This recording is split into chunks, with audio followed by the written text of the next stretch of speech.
I've been asking myself one big question ever since the latest news dropped. Is The Conjuring, The Last Rites, really going to close the door on one of the most terrifying and fascinating cinematic universes we've ever seen? That's the hook that's been haunting my mind for days now. The way it's being talked about, this might actually be the final chapter in the saga that began over a decade ago. A saga that's taken us from haunted farmhouses to cursed objects, demonic nuns, and twisted spirits that still stick in the back of our minds long after the credits roll. And as someone who's followed this franchise movie by movie, frame by frame, I couldn't resist breaking it all down, because there's something bigger going on here. This isn't just a series of jump scares. It's a carefully layered story with connections, callbacks, and setups that go much deeper than most casual viewers realize. So today we're peeling it all back, exploring not just what we've seen, but what might be coming in this so-called final installment. Welcome back, everybody, to Hollywood Latest Updates. If you're new here, my name is Luke Harrison, and I've made it my mission to explore these cinematic universes in ways that go beyond the surface level. And for this one, strap in, because I'm diving into the Conjuring universe like never before, bringing you theories, breakdowns, and maybe even some wild predictions about where it all ends. But I'll warn you now, don't watch this one alone, because the deeper you go into this franchise, the more the real life connections start to blur with the fiction. And that's part of what makes it so chilling. When I first stepped back and really thought about the Conjuring franchise, the number that hit me was 9. 9 full movies already exist in this universe, and even though I've followed along with each release, I still find that surprising. It's not like most horror series, where you get 1 or 2 sequels that milk the original idea until it runs dry. This one has been built almost like a cinematic spiderweb, each thread leading to another story, each story tying back into the core. And that core, of course, is Ed and Lorraine Warren, the paranormal investigators whose lives have become the backbone of the entire saga. I think that's what makes this franchise different. It isn't just about scaring audiences. It's about weaving together a world where ghosts, demons, cursed objects, and human faith all clash in ways that feel larger than life. When you look at the Conjuring films on paper, you might think, oh, it's just another haunted house story. But when you actually sit with them, it's impossible not to notice how much thought has been put into continuity. Each spin-off, from Annabelle to The Nun to The Curse of La Llorona, ties back in some fashion. Even when a film misses the mark, like, I'll be honest, Annabelle didn't fully land for me, it still added a piece to the bigger puzzle, and that's where my excitement for The Last Rites comes in. If this really is the finale, then I expect all those puzzle pieces to finally connect. Something I've always appreciated about these films, and something I want to spotlight in this breakdown, is how they've handled the theme of belief. Horror often relies on characters dismissing the supernatural until it's too late. But in the Conjuring universe, belief is constantly tested, not only for the Warrens, but for the people they encounter, including the police and even the media. And this detail might feel small, but I think it's important. It shows us how these stories spread. We live in a world where a single video clip can go viral overnight, where a spooky story can dominate the news cycle for weeks, and the franchise captures that. When cops, reporters, and neighbors witness something unexplainable in these films, the story grows beyond the haunted family. It becomes folklore, legend, a part of the larger culture, and that's exactly how these kinds of ghost stories thrive in real life. I remember the first time I saw the sequence in The Conjuring 2, where the neighbors start gathering outside the house because the haunting has become impossible to hide. That image of a haunting going public has always stuck with me because it makes the supernatural feel less isolated and more like an infection that spreads. And to me, that's one of the most clever elements James Wan and the filmmakers have used. Showing us not just the haunted, but the observers, the skeptics, and the ones who slowly start to realize that something truly terrifying is unfolding. But of course, not every experiment in this universe has been perfect. And that brings me to one of the moments that's always rubbed me the wrong way. The infamous Crooked Man sequence. Now, don't get me wrong. The idea the Crooked Man had potential, that nursery rhyme brought to life in a warped skeletal form, that should have been nightmare fuel. But for me, the CGI pulled me out of the scene completely. Instead of feeling unsettled, I remember feeling like I was watching a test animation from a video game cutscene. It was distracting, and that's not something you want in the middle of a horror movie. I think a lot of people felt the same way, which is why the announced Crooked Man spin-off has been in limbo for years. The concept is still haunting, but execution matters in horror more than almost any other genre, and here, it just didn't click. Still, even in its weakest moments, the Conjuring universe somehow manages to rebound. For every Crooked Man misstep, there's a sequence like the falling into the grave moment that completely reclaims your nerves. That scene, where a character finds themselves buried alive with nothing but a bell attached to the coffin to signal they're still breathing, is pure horror brilliance. It taps into primal fears, being trapped, being silenced, being dismissed as already gone when you're still fighting to live. And I think that's the kind of tension these films excel at. They know how to take something simple, even old-fashioned, and twist it into a scene that has you gripping the edge of your seat. And speaking of tension, one of the things I want to dig into as we move further is how the films have gradually shifted in scale. The first Conjuring movie felt very intimate, a single house, a single family, and the Warrens trying to drive out one powerful entity. But as the series grew, so did its ambition. Suddenly, we weren't just in New England homes anymore. We were traveling to England, Romania, Mexico, and beyond. The hauntings became more elaborate, the demons more theatrical, and the lore stretched wider. Some people might say this expansion made the films less scary because intimacy breeds fear. But personally, I think it gave the universe longevity. Each new culture, each new location, brought with it a new set of legends, curses, and folklore to tap into. That's why the series has lasted 9 films without burning out.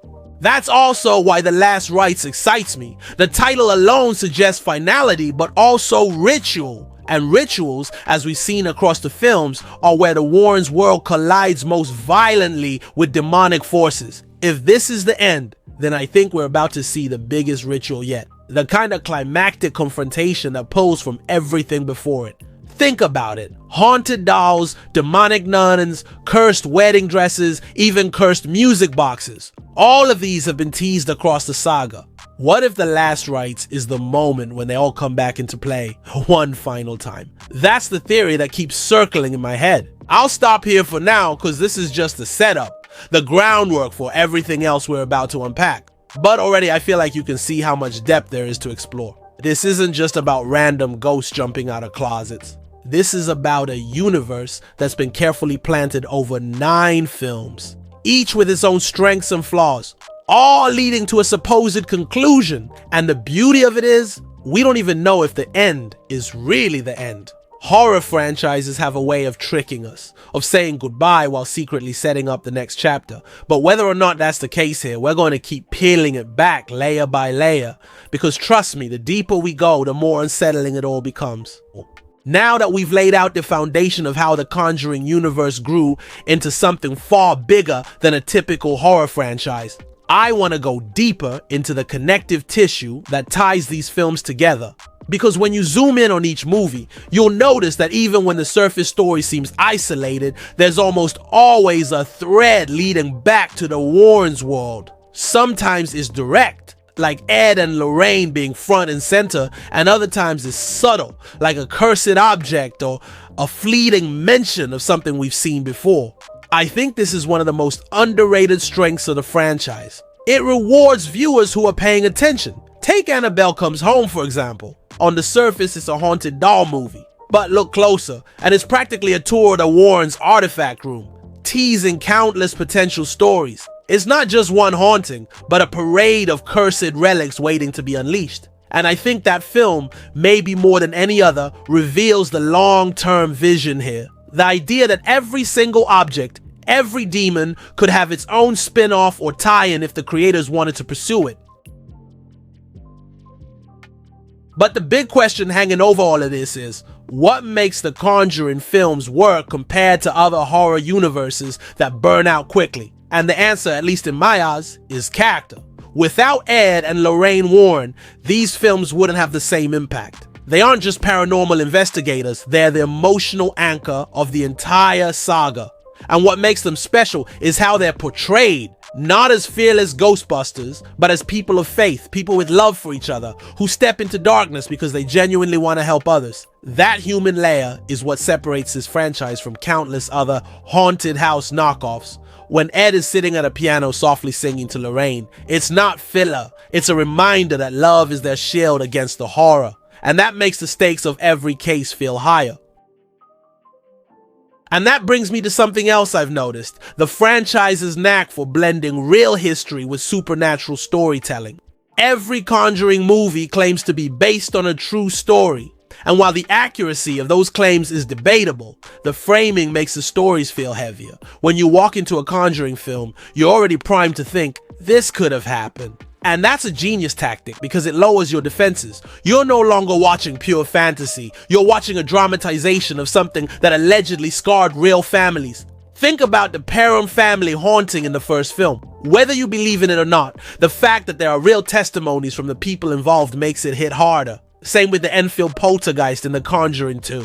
Any the Conjuring 2? Even skeptics find themselves curious because these aren't just invented tales. They're urban legends woven into our collective imagination.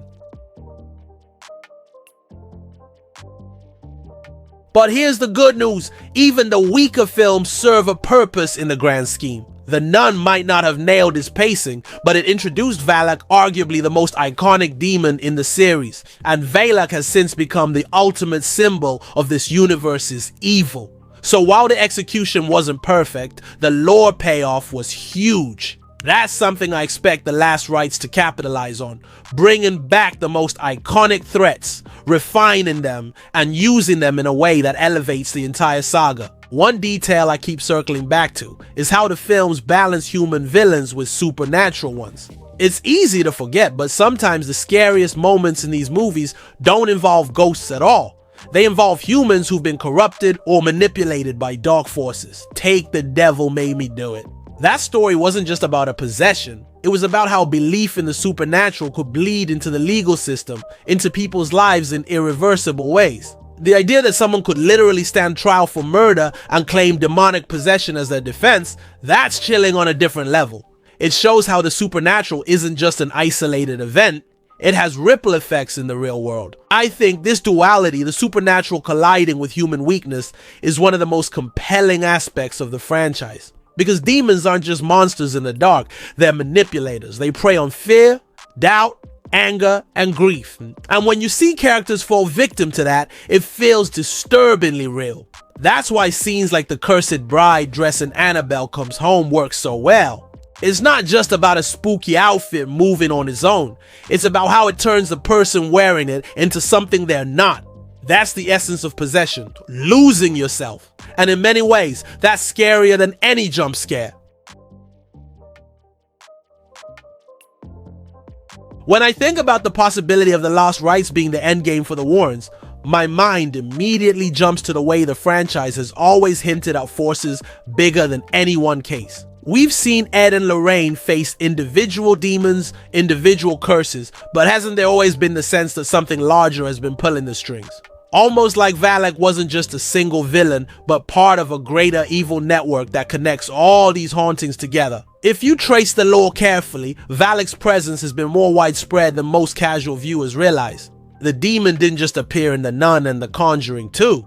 There are subtle Easter eggs and background details in other films that suggest its influence reaches farther. That can't be accidental. Horror filmmakers love to see these little details for fans like me who obsess over them. So the way I see it, if The Last Rites really is the conclusion, then Valak or whatever master force it represents has to play a central role. What excites me most is the idea of all the seemingly unconnected hauntings finally being recontextualized. Maybe every cursed object in that artifact room isn't just a random trinket. They could all be trophies, proof of battles fought against a single ancient enemy. Imagine discovering that the Nun, the Crooked Man, even Annabelle herself weren't entirely separate entities, but manifestations of the same demonic origin. That's the kind of revelation that would make 9 films feel like a unified saga rather than just a collection of ghost stories. And honestly, that's why I can't stop speculating. Because the Conjuring universe has laid enough breadcrumbs to make me believe such a payoff is possible.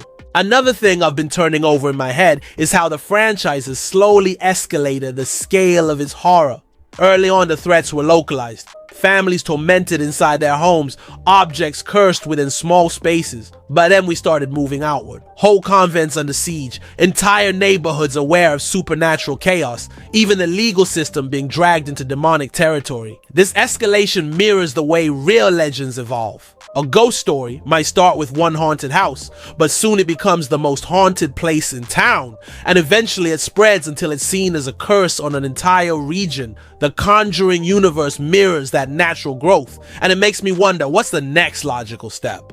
If the Last Rites is the final confrontation, maybe the haunting won't just affect a family or a building. Maybe it's something global. Something that threatens to break the barrier between our world and the demonic realm altogether. That's the kind of ending that would feel worthy of closing out such a massive saga. Think about it. If the title really does mean Last Rites, that phrase is usually associated with death and final blessings. But what if the ritual in question isn't about one person? What if it's about sealing away evil itself for good? The series has toyed with the idea of exorcisms as battles for souls. But this could be the first time the Warrens face a ritual that decides the fate of countless souls at once. That thought alone gives me chills, because it suggests the stakes are higher than ever before. Now, while we're on the subject of stakes, I think it's important to acknowledge how the films have balanced fear with faith. From the very beginning, the Conjuring movies have leaned heavily on religious imagery. Crosses, rosaries, priests, holy water. But they've also been careful not to make it one-dimensional. Faith in these films isn't just about chanting Latin until the demon disappears. It's about conviction, courage, and love. Lorraine's visions, for instance, aren't just a supernatural ability. They're tied to her unshakable belief in the light. And Ed, even without Lorraine's gifts, stands strong because of his loyalty to her and to the families they help. That dynamic has always been the heart of the franchise. And this is where I think The Last Rites could hit its emotional high point. Because if the story is really going to conclude, then the theme of faith will almost certainly be tested like never before. We've seen the Warrens stand strong against countless terrors. But what happens when the evil strikes at the very thing they hold most sacred, their bond with each other? For me, the most powerful ending wouldn't be about them just exorcising another demon. It would be about whether their love, their faith can withstand the ultimate test. And honestly, if the filmmakers go there, I think audiences will walk away feeling like they've experienced not just a horror story, but a love story disguised as one. One of the patterns I've noticed throughout the Conjuring films is the way they use physical spaces almost like characters. The Perron farmhouse, the Enfield council house, the Romanian abbey, even the Warrens' own artifact room. All of these locations are as memorable as the ghosts themselves. They're shot with so much atmosphere that you can almost smell the dust, feel the cold drafts, sense the weight of history pressing in on the walls. This isn't just good production design, it's deliberate world building. By making the locations feel alive, the filmmakers give us the sense that evil isn't just attached to a person or a trinket, it seeps into the very environment. And this makes me wonder where the Last Rites will take place. If it's truly the end, the setting can't be ordinary. It has to be monumental. Will we finally see the artifact room itself become the epicenter of chaos? Will the Warrens' own home, the place they've used as a sanctuary, become the final battleground? There's something poetic about the idea of their sanctuary being invaded, their safe space turning against them. It would make the conclusion feel personal in a way that no other film has managed. After all, every hero's journey eventually brings the danger back home.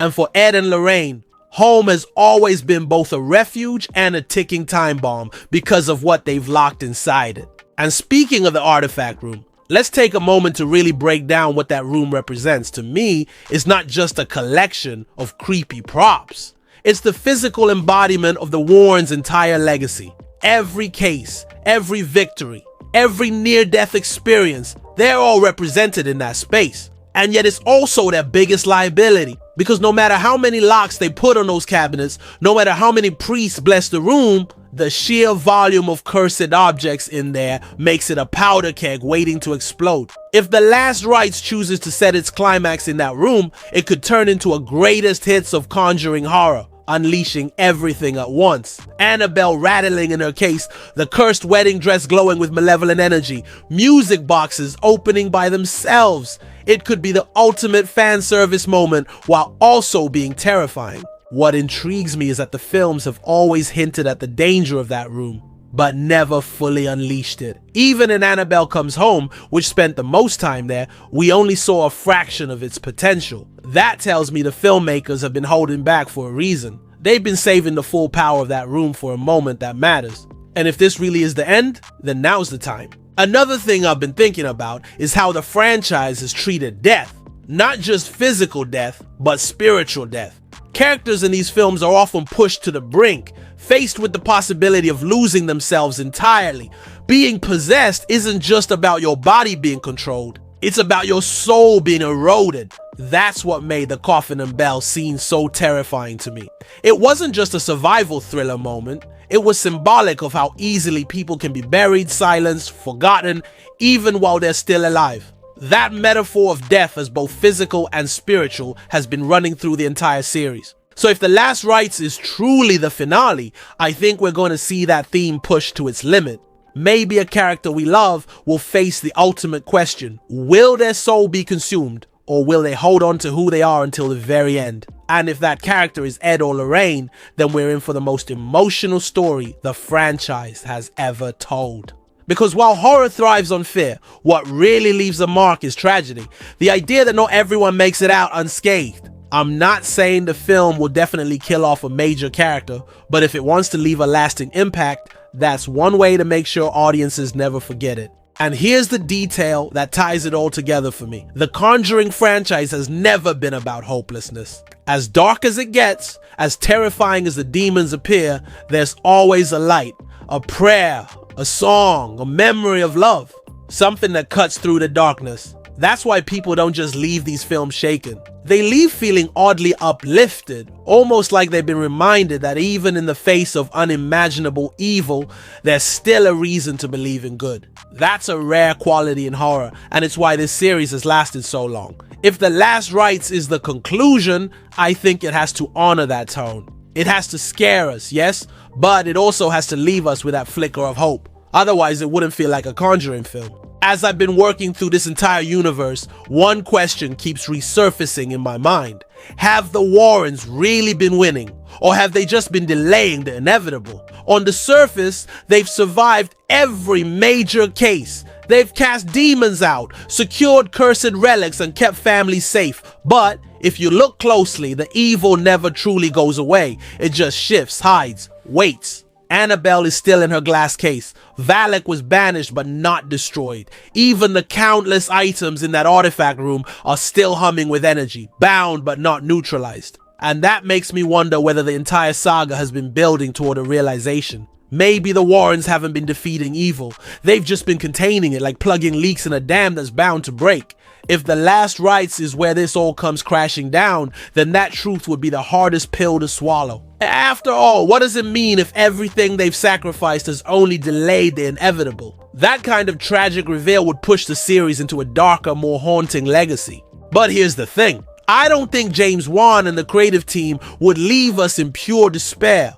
What I imagine instead is that The Last Rites might acknowledge this truth while also showing us that containment does matter.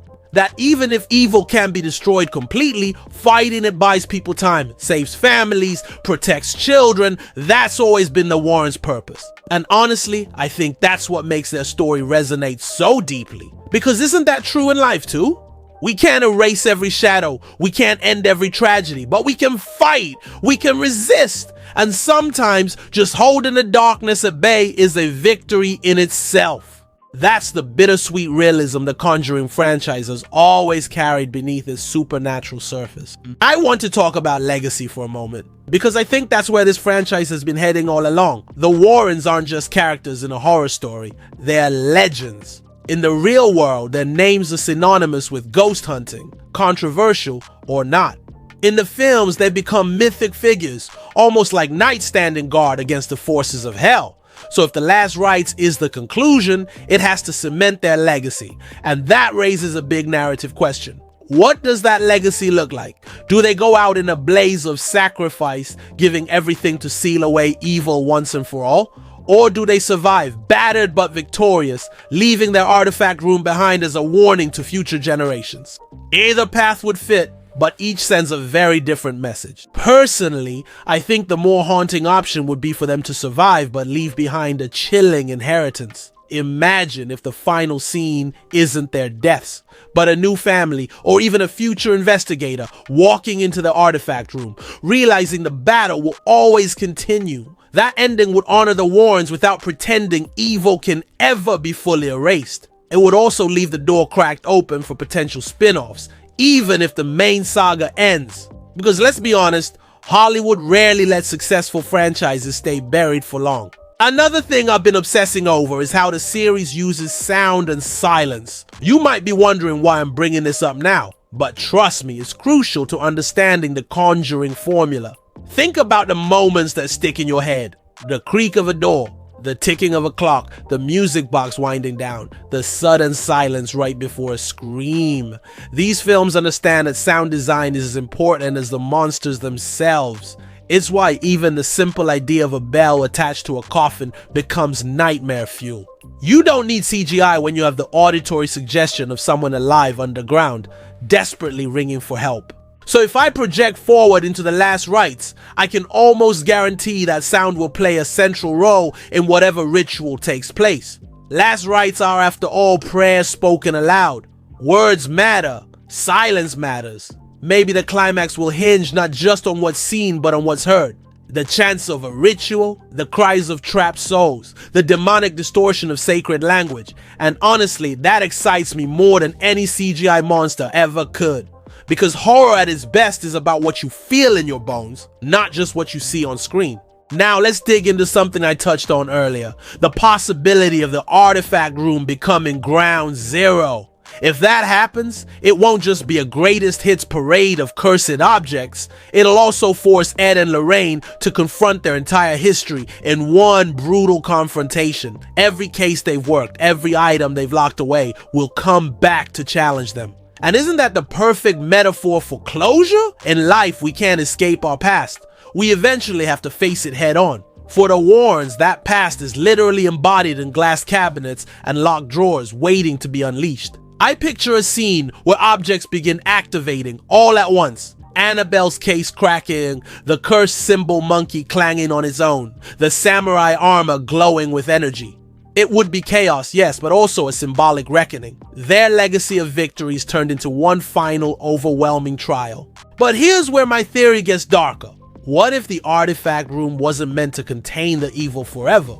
What if by gathering all those cursed items, the Warrens have unknowingly created a magnet, a nexus that draws in even more darkness? It would be the cruelest twist, realizing that their good intentions have only made the world more dangerous, and yet that would also set the stage for the most meaningful sacrifice of all, destroying the artifact room once and for all, even if it means unleashing everything they've worked to contain. That's the kind of impossible choice that makes a finale unforgettable. Something else I want to emphasize here is how the Conjuring universe has always balanced spectacle with intimacy. Yes, we've had big set pieces, convents collapsing, demons towering over characters. But the scariest moments are often the smallest. A child staring into the corner of a room, a toy clapping its hands in the dark, a shadow moving just slightly off screen. These quiet, intimate scares are what ground the films, and I think The Last Rites will have to find a way to merge both scales. Give us the big, bombastic finale we've been waiting for, but also never lose sight of the personal horror that makes the franchise unique. Imagine if in the middle of the chaos, there's a moment of stillness, Lorraine standing alone, hearing a whisper of valor calling her name, tempting her to surrender, or Ed, heart condition worsening, clutching his chest while the world shakes around him. Those intimate moments layered inside the larger spectacle would make the climax resonate emotionally, not just visually. Because at the end of the day, no matter how many demons we see, we're really here for the Warrens. Their humanity is what makes this universe work. And let's not forget, the franchise has never been afraid to blur the line between horror and hope. That's why I suspect The Last Rites might include not just terrifying callbacks, but also emotional ones. We might hear echoes of families they've helped, voices reminding them why they fought for so long, maybe even visions of souls they've saved, standing against the tide of darkness. It would be a beautiful inversion of the typical horror finale, where instead of the heroes being swallowed by evil, they're lifted by the light of all the good they've done. And yes, I know that sounds sentimental for a horror film, but if you look back at the previous entries, that thread has always been there. These movies scare us, but they also remind us of love, faith, and resilience. That balance is the secret sauce. Finally, let's talk about what a last rite really means in religious terms. Traditionally, it's the sacrament given to someone at the end of their life. A prayer for their soul as they cross over. Applied to the Conjuring universe, that concept could work on multiple levels. Maybe it's the last rite for a possessed victim, someone the Warrens are trying desperately to save. Maybe it's the last rite for the Warrens themselves, facing their own mortality. Or maybe, most chillingly, it's the last rite for the world as we know it, a desperate ritual to keep humanity safe from the encroaching darkness. However it's framed, the symbolism is clear. This is about endings, about closure, about finality, and in a franchise that has thrived on open doors and lingering questions, the idea of true finality is what makes this entry feel so heavy with possibility. When I think about everything this universe has built over 9 films, it feels like the last rites can't just be another haunting. It has to be the event that threads the needle on every story we've been told.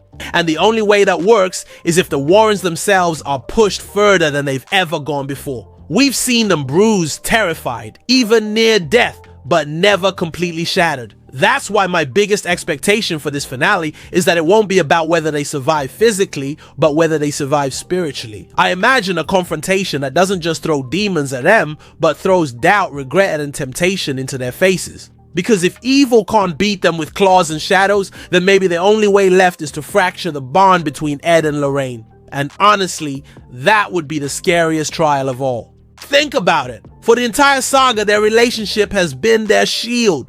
When Lorraine has visions that nearly destroy her, Ed pulls her back. When Ed's body gives out, Lorraine's faith carries him.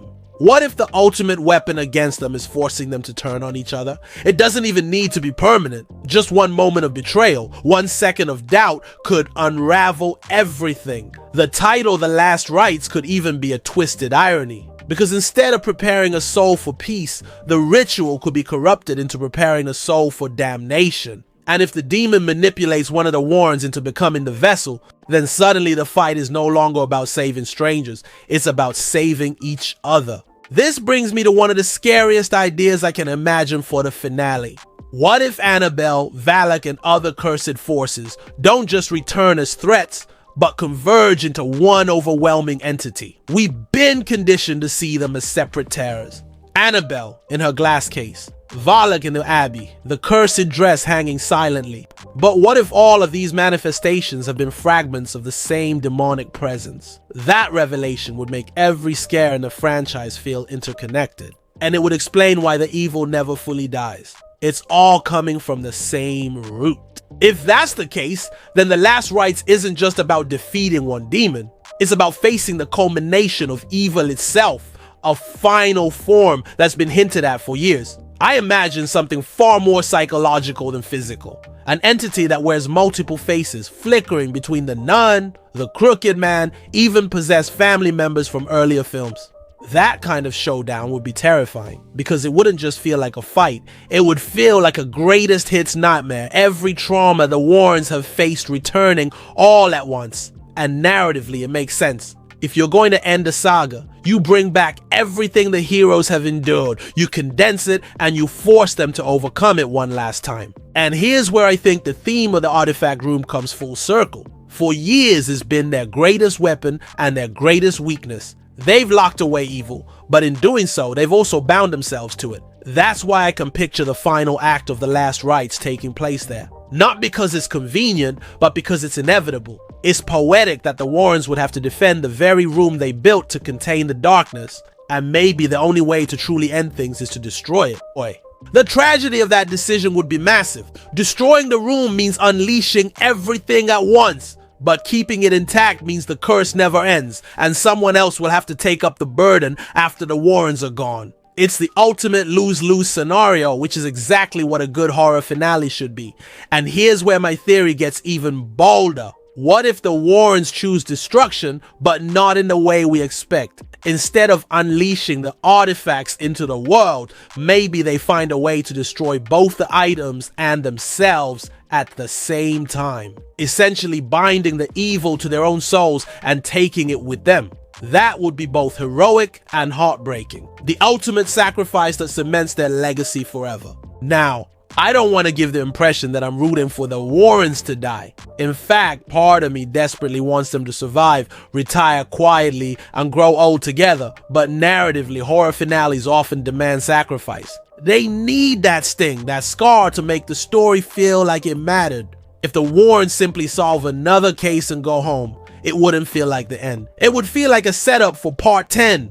So the only way to convince us this is truly the finale is to give it finality. Whether that means their deaths or just the destruction of their life's work, some part of their story has to close permanently. And this is where I circle back to something I said earlier, legacy. If they do make the ultimate sacrifice, then their legacy becomes not just about saving families, but about saving humanity itself. And I think that's the kind of conclusion that would honor both the fictional characters and the real-life figures they're based on. Agree or disagree with the real Warrens, you can't deny that they've become icons in the world of paranormal storytelling. To end the cinematic version of their story with a note of selflessness and love would be the perfect bow on this eerie package. But let's also consider another possibility. What if the filmmakers choose ambiguity instead of closure? Imagine the final scene ending with the Warrens victorious, the artifact room destroyed, Valak seemingly gone, but then the camera lingers on one surviving relic. Maybe a cracked doll's head, maybe a faint whisper on a recording, something subtle that leaves us wondering if evil truly can ever be defeated. That kind of ending would spark endless debate, keep the door open for spin-offs, and leave audiences haunted long after leaving the theater. It would be maddening but also brilliant, because horror thrives on unanswered questions. Sometimes what you don't resolve is scarier than what you do. If I'm honest, I think that's the likelier ending. Not a clean victory, not a complete defeat, but a haunting reminder that evil doesn't vanish. It lingers waiting for its next opportunity, and that would perfectly reflect the franchise's DNA, because hasn't every movie so far ended with that same uneasy balance? The family is safe, the Warrens are together, but somewhere in the darkness, the next threat is already waking up. What fascinates me most is how this franchise has blurred the lines between fiction and reality. For some viewers, these are just scary movies, but for others, they tap into genuine belief systems about spirits, demons, and faith. That's why The Last Rites carries so much weight. It isn't just a cinematic conclusion, it's the symbolic closing of a story that many people tie to real-world fears. And that's what makes this franchise different from something like Friday the 13th or Nightmare on Elm Street. Those are fun slashers, sure, but nobody leaves the theater worrying Jason Voorhees is about to walk into their living room. The Conjuring films hit differently because they prey on the idea that these stories could be real, that demons could be in your house, that cursed objects could be sitting in your attic right now. And that realism is what will make the finale hit harder than any cheap jump scare ever could. For me, the most terrifying outcome wouldn't even be the Warrens' deaths. It would be the suggestion that the evil they fought isn't confined to their world.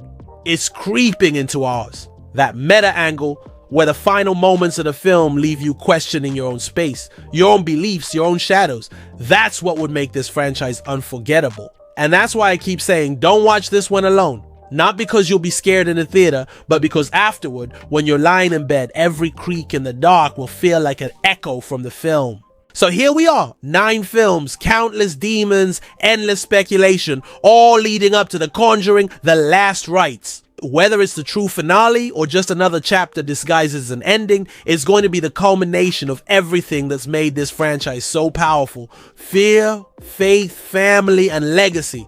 And whatever direction it takes, one thing's certain, it's gonna leave us talking. Because that's the beauty of the Conjuring universe. It isn't just about scares you forget the next morning. It's about stories that linger, characters you care about, and questions you can't stop asking. And as for me, I'll be there opening night, notebook in hand, ready to catch every Easter egg, every callback, every whispered clue about what's really been going on behind the shadows. Because whether this is the end or just the beginning of something new, one thing's for sure. This is a story that's defined modern horror. and I wouldn't miss his final chapter for anything. And that's where I'll wrap things up for today's breakdown. If you enjoyed diving deep into this eerie universe with me, do me a favor, hit that like button, share this with a friend who loves horror as much as we do, and don't forget to subscribe to Hollywood latest updates. Also, YouTube just launched this new hype option. It's a free way to boost the video and show your support without costing a thing, so go ahead and give this one some hype if you enjoyed it. And if you want to take that support even further, we've got the super thanks option. Consider dropping a little $20 tip to help keep these breakdowns coming. Either way, thank you so much for watching, for sticking with me through all 5 acts, and for being part of this incredible community. Until next time, I'm Luke Harrison. And remember, don't watch it alone.